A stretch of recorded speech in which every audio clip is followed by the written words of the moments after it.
Өмір деген айна. Айнаға қарап, сен өзіңді көресің. Сенің оң құлағын айнадағы бейненің сол құлағы болады. Сенің сол құлағын айнадағы бейненің оң құлағы болады. Сонда айна дегеніміз ол қарама-қарсылық, теріс, өзгеріс деген мағынаны береді. Өмір деген айна. Сенің балан, сенің айнан. Сенің жұбайын, сенің айнан. Олар сені бір бүтіннің екінші жағы сияқты теріс айналдырып көрсетіп тұрады. Сен олардан азап шеккенін олардың кінәсі емес. Олар тек сенің кемшілігіңді ғана көрсетіп тұр. Табиғат тек тепе-теңдікті қалыптастырады. Мысалы, сен тым турашыл шындықты талап етсен, олар сені алдайды.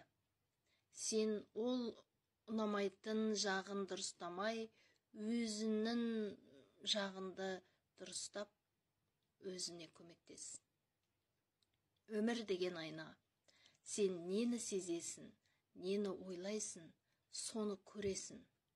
Айнаға қарап, сен ішкі өміріңді көресің, және сол ішкі өмірің шынайы өмірге айналмақ. Сыртқы өмір ол тек сенің ішкі өзінің қалыптастырған ойының бейнесі, кері қайтқан сенің ішкі өмірің.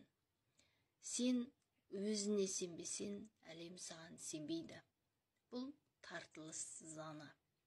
Ішін өзгермей, сыртын өзгермейді. Бұл айна заңдылығы. Өмір деген айна, өзгеге жасағанын ертелі кеш өзіне айналып келеді. Тартылыс заңын біле отырып, сен өз-өзімен және сыртқы ортамен қатынасыңды ескересің.